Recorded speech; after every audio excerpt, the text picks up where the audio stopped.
आज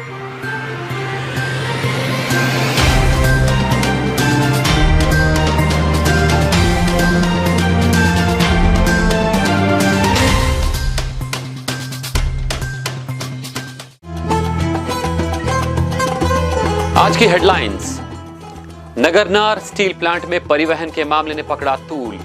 बाहरी परिवहन मालिकों को लेकर बस्तर परिवहन संघ और झाड़ेश्वर समिति ने की आपत्ति। गंदगी से परेशान शहर के दंतेश्वरी वार्डवासी। पार्षद राजपाल कसेर ने मुख्य मार्ग पर कचरा फैलाकर किया विरोध दर्ज। 23वीं राज्य स्तरीय खेल प्रतियोगिता हुई आरंभ।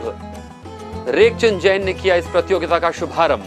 This program is brought to you by VD Pharmaceuticals, Journey towards Health. Bastar की बात में दिन भर की खबरों के साथ मैं हूं मोहम्मद अमीन लीला। आइए बढ़ते हैं खबरों की ओर। नगरनार में परिवहन को लेकर एक बार फिर विवाद की शुरुआत हुई है। बीपीएस और जय झाड़ेश्वर समिति के सदस्यों का कहना है कि एनएमडीसी प्लांट में गाड़ी लोडिंग जैसे कार्यों में स्थानीय लोगों को प्राथमिकता मिलनी चाहिए।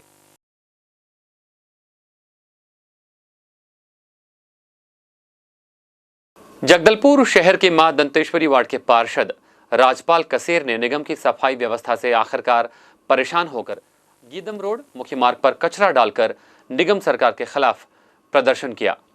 दंतेश्वरी वार्ड के पार्षद राजपाल कसेर भाजपा से निर्वाचित पार्षद हैं। निगम की सरकार कांग्रेस की है। वार्ड पार्षद का आरोप है कि दंतेश्वरी वार्ड में विगत 3-4 दिनों से कचरा उठाने की गाड़ी नहीं आ रही है, जिससे पूरे वार्ड में कचरा और गंदगी फैल गई है, जिससे वार्डवासी काफी परेशान हो रहे हैं। और आज पूरे वार्ड की जनता और पार्षद उग्र होकर वार्ड का कचरा शहर के मुख्य मार्ग में डालकर उन्होंने विरोध प्रदर्शन किया। सोचनीय विषय है कि विरोध प्रदर्शन का यह तरीका क्या वास्तव में जायज है। मैं राजपाल कसेर मां दंतेश्वरी वार्ड का पार्षद हूँ। मेरे वार्ड का कचरा गाड़ी लगभग 4 से 5 दिन हो गया गैरेज में खराब पड़ा। गैरेज वाले से मैं संपर्क किया, गाड़ी क्यों नहीं बना रहे हो? उनके द्वारा कहा गया कि निगम के द्वारा मुझे पेमेंट नहीं दिया गया। इसको लेके मैं उस विभाग के एचओ स्वास्थ्य अधिकारी से बात किया तो उनके द्वारा कहा गया कि यही कहना था कि पैसा अभी तक उनका जो पुराना गाड़ी का बनाया गया उसका पेमेंट नहीं किया गया है। अगर उसका पेमेंट करेंगे तब आपका गाड़ी बना कर देंगे। आपसे किस से शिकायत किए थे इस बात को लेकर? इसको लेके मैंने जो वाहन देखता है प्रभारी, उनसे भी मैंने बात किया तो उन्होंने कहा कि मैं एचओ साहब को मैं बता दिया हूँ और उसके बाद मैंने एचओ साहब से भी संपर्क किया। इसको लेके मैं अपना जानकारी भी दिया उनको। लगभग 3 दिन से हो गया। उसके बाद भी उनके द्वारा कोई कार्रवाई नहीं किया गया। निगम अधिकारी आयुक्त साहब से संपर्क नहीं हुआ? आयुक्त महोदय जी के द्वारा आयुक्त महोदय जी को फ़ोन लगाते हैं तो फ़ोन नहीं उठाते। तो आगे आप क्या कर रहे हैं, कार्रवाई क्या कर रहे हैं? फिर बाद में मेरे को आज सवेरे उनसे संपर्क हुआ, बात हुआ। उनके द्वारा आश्वासन दिया गया कि आप मुझे कल तक टाइम दीजिए, आने वाले समय में कल के बाद मैं आपको नया गाड़ी दे दूंगा बोले। अगर उनके द्वारा जो आश्वासन दिया गया है कल के बाद कल अगर मुझे शाम तक भी गाड़ी का व्यवस्था नहीं की जाएगी तो मजबूरन मुझे उग्र आंदोलन करना पड़ेगा। इसके लिए वार्डवासी को मूलभूत सुविधा दिलाने के लिए क्यों ना मुझे चक्का जाम भी करना पड़े वो मैं करूँगा। पार्षद राजपाल कसेर ने बताया कि इस विषय पर नगर निगम के जिम्मेदार अधिकारियों और महापौर को इस बात की सूचना देने के लिए फोन करने पर वे फोन नहीं उठाते हैं, न ही मुलाकात करते हैं और न ही हमारे वार्ड की समस्या का कोई निदान कर रहे हैं। निगम सरकार जानबूझकर भाजपा पार्षदों के वार्डों पर भेदभाव कर सफाई व्यवस्था पर ध्यान नहीं देती और पार्षदों की छवि वार्ड में इस वजह से खराब होती है। पार्षदों की छवि वार्ड में खराब हो, ऐसा प्रयास हमेशा कांग्रेस की निगम सरकार की रहती है। दंतेश्वरी वार्ड के पार्षद राजपाल कसेर के दिए गए बयान पर महापौर सफीरा साहू का क्या कहना है, आइए सुनते हैं।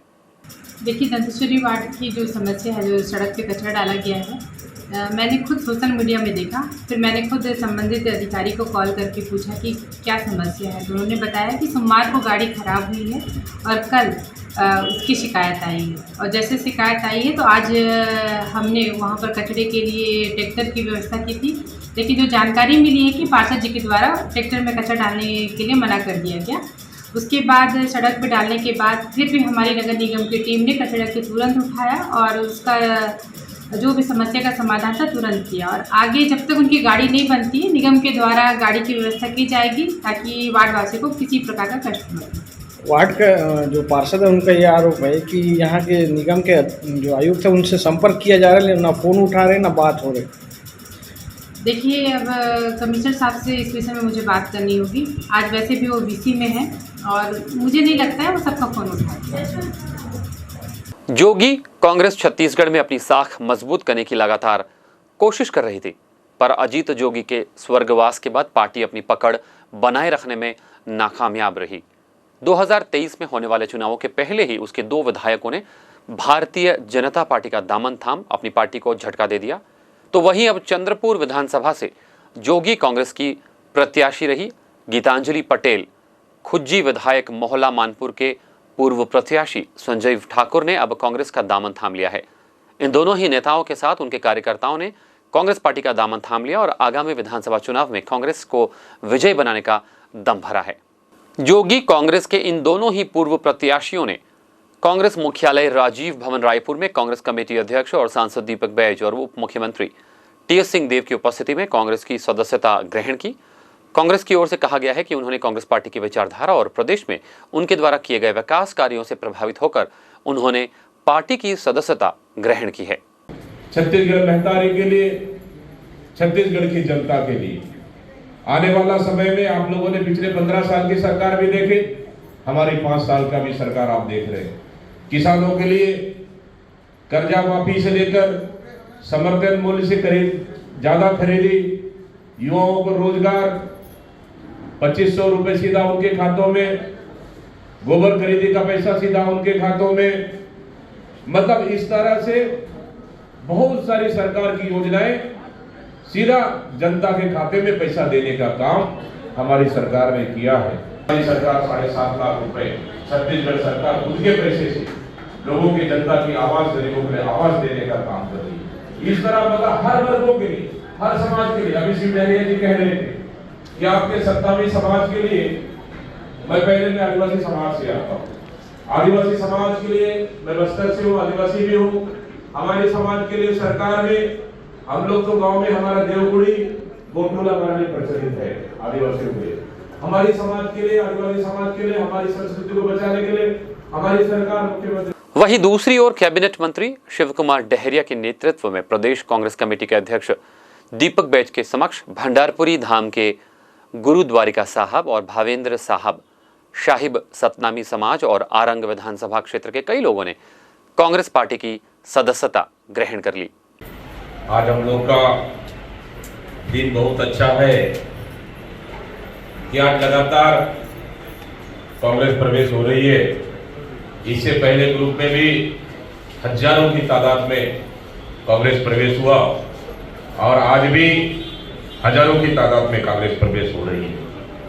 हमारे बीच में माननीय मंत्री शिव डहरिया जी और छत्तीसगढ़ शासन, जिनके मार्गदर्शन में आज सभी लोगों ने कांग्रेस पार्टी का दामन थाम रहे, प्रवेश कर रहे हैं। बहुत बहुत बधाई सबको और माननीय शिव डहरिया जी के मार्गदर्शन में। साथ ही गीतांजलि पटेल उधर बैठे हैं, जो कि कांग्रेस के प्रत्याशी रहे पिछले समय।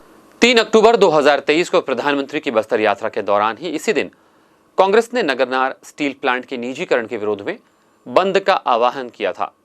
बस्तर बंद आंशिक तौर से सफल रहा, पर उसके उलट प्रधानमंत्री की जनसभा में जन सैलाब उमड़ पड़ा, जिससे कांग्रेस की नींद उड़ गई है। बस्तर सांसद के आह्वान के बावजूद जुटी भीड़ उनके संगठन कौशल पर प्रश्न चिन्ह लगाती दिख रही है और मामला ऑल इंडिया कांग्रेस कमेटी तक पहुंचने की बातें सामने आ रही हैं। 3 अक्टूबर को प्रधानमंत्री ने बस्तर को 27,000 करोड़ के विकास कार्यों की सौगात दी, जिसमें नगरनार स्टील प्लांट भी शामिल है। इसी नगरनार स्टील प्लांट के निजीकरण के विरोध में कांग्रेस ने बंद का आह्वान किया था, पर इसका असर जनसभा में जुटी भीड़ पर नहीं दिखा और प्रधानमंत्री की सभा सफल हो गई। विधायक जगदलपुर और संसदीय सचिव रेखचंद जैन ने जगदलपुर में आयोजित 23वें राज्य स्तरीय क्रीड़ा प्रतियोगिता का शुभारंभ किया। जगदलपुर में आयोजित राज्य स्तरीय 23वीं राज्य स्तरीय क्रीड़ा प्रतियोगिता, जिसमें एथलेटिक्स, रग्बी और जूडो विधा में कुल 900 खिलाड़ी भाग लेंगे। इस प्रतियोगिता में इस अवसर पर विधायक जगदलपुर और संसदीय सचिव रेखचंद जैन ने कहा कि सरकार खेल के विकास के लिए कृत संकल्पित है और इसके लिए खेल विकास प्राधिकरण का गठन भी किया गया है। शहर में खेल सुविधाओं के विस्तार के लिए विश्व स्तरीय खेल मैदानों का निर्माण किया गया है। उन्होंने कहा कि स्वस्थ तन में स्वस्थ मन का वास होता है और खेलों से तन और मन दोनों स्वस्थ होते हैं। बच्चों को हार जीत की परवाह किए बिना खेल भावना से खेलना चाहिए। उन्होंने खिलाड़ियों को अपनी शुभकामनाएं दी और कहा कि विभिन्न संभागों से खेलने आए हैं, अपना उत्कृष्ट प्रदर्शन कर छत्तीसगढ़ का वे नाम रोशन करें। गौरतलब है कि बस्तर संभाग मुख्यालय जगदलपुर स्थित टाउन हॉल में 23वीं राज्य स्तरीय शालेय क्रीड़ा प्रतियोगिता का आज उद्घाटन हुआ है। राज्य के 5 संभाग से लगभग 900 खिलाड़ी इस प्रतियोगिता में भाग लेने जगदलपुर पहुंचे हैं।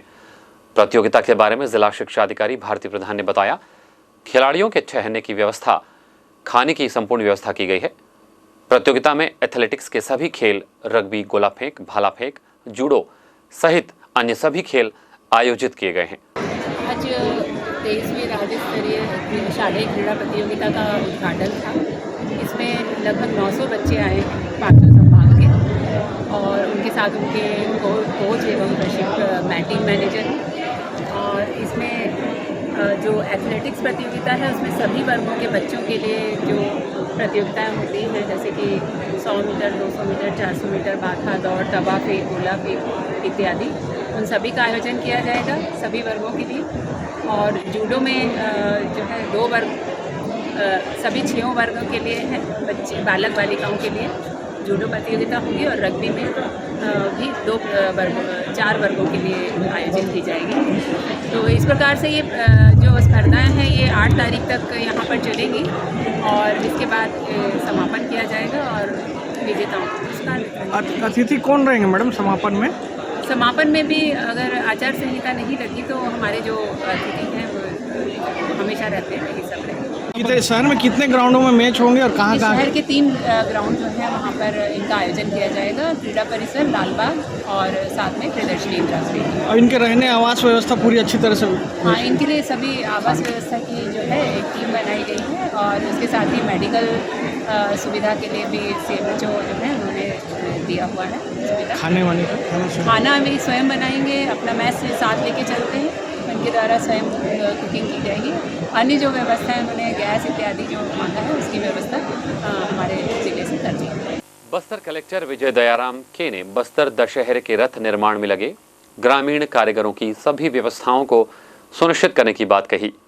ग्रामीण क्षेत्रों से पहुंचे उन्होंने दशहरा समिति के अधिकारियों को रथ निर्माण के आवश्यक सामग्रियों की उपलब्धता सुनिश्चित करवाने के साथ साथ कारीगरों के आवास, पेयजल, भोजन सहित अन्य आवश्यक व्यवस्था दुरुस्त करने के निर्देश दिए। साथ ही सिरासार भवन के पास उपलब्ध करवाई गई मोबाइल मेडिकल यूनिट में रथ कारीगरों का स्वास्थ्य जांच करवाने के निर्देश दिए। इस दौरान उन्होंने कारीगरों से चर्चा कर आवासीय, भोजन और अन्य आवश्यकताओं के संबंध में संज्ञान लिया।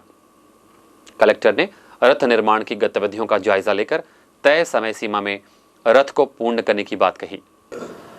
वन्य जीव सप्ताह के उपलक्ष्य में विकास समितियों के सहयोग से कांगेर घाटी राष्ट्रीय उद्यान के ग्राम नेतानार में शहीद वीर गुंडाधुर स्मारक स्थल में लोकगीत प्रतियोगिता का आयोजन किया गया। इस कार्यक्रम में एकल और समूह गीत मिलाकर कुल 27 प्रदर्शन दिए गए, जिसमें एकल गायन में सोनू राम नाग और महादेव नाग प्रथम, भीमा मरकाम द्वितीय एवं नेहा और एलिना ने तृतीय स्थान प्राप्त किया।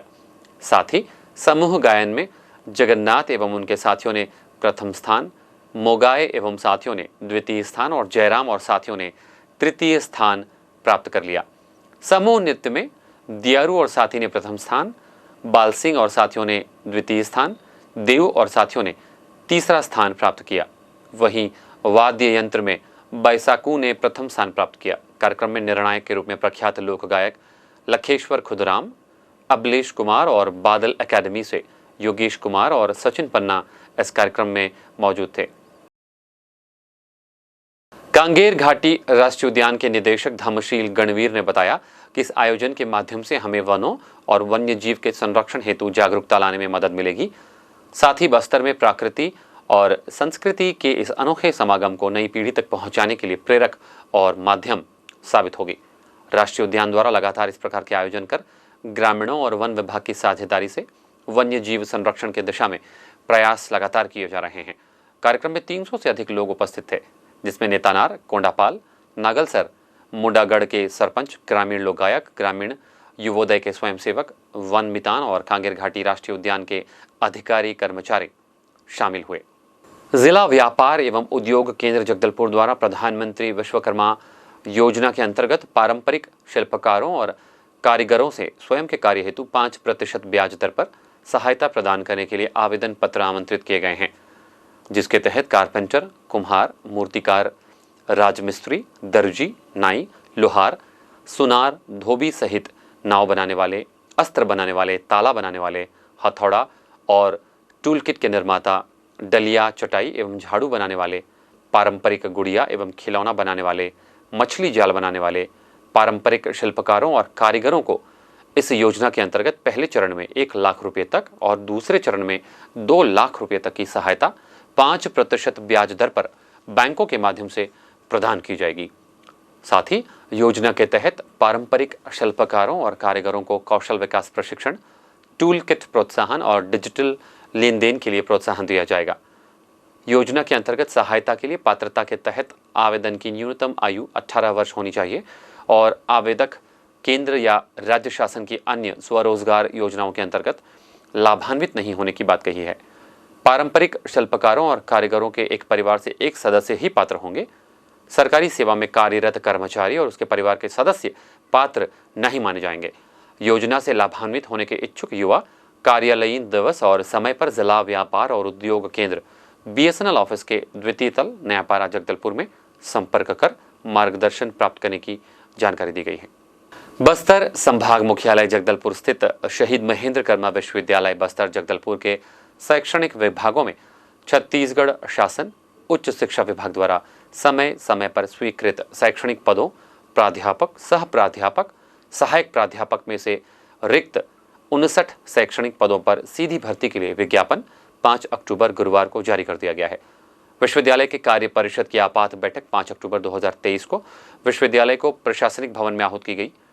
बैठक में कार्य परिषद के उपस्थित सभी सदस्यों को कुलपति प्रोफेसर मनोज कुमार श्रीवास्तव ने अवगत कराया कि 3 अक्टूबर 2023 को छत्तीसगढ़ शासन उच्च शिक्षा विभाग से शहीद महेंद्र कर्मा विश्वविद्यालय बस्तर जगदलपुर के शैक्षणिक विभागों में स्वीकृत और रिक्त 59 शैक्षणिक पदों पर भर्ती के लिए छत्तीसगढ़ शासन वित्त विभाग से स्वीकृति प्राप्त हो गई है, जिसके अनुसार प्राध्यापक के 10 पद, सह प्राध्यापक के 19 और सहायक प्राध्यापक के 30 पद पर सीधी भर्ती करने के लिए अनुमति प्राप्त हो गई है। विश्वविद्यालय के द्वारा गठित समिति द्वारा अनुशंसित आरक्षण रोस्टर एवं विज्ञापन के प्रारूप का अनुमोदन भी कार्य परिषद द्वारा किया गया तथा इसके आधार पर कार्य परिषद ने विज्ञापन जारी करने की अनुमति प्रदान की।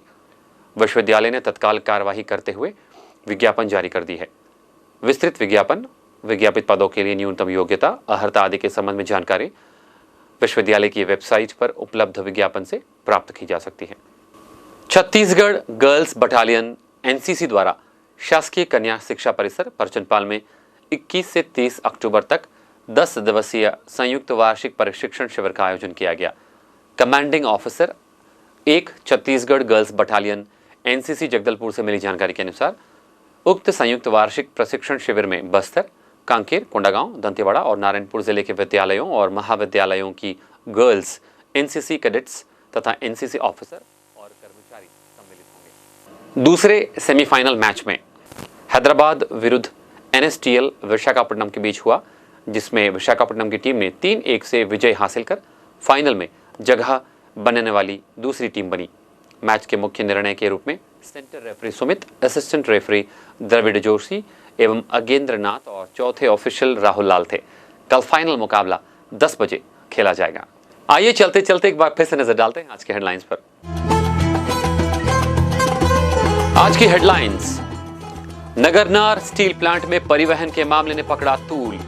बाहरी परिवहन मालिकों को लेकर बस्तर परिवहन संघ और झाड़ेश्वर समिति ने की आपत्ति।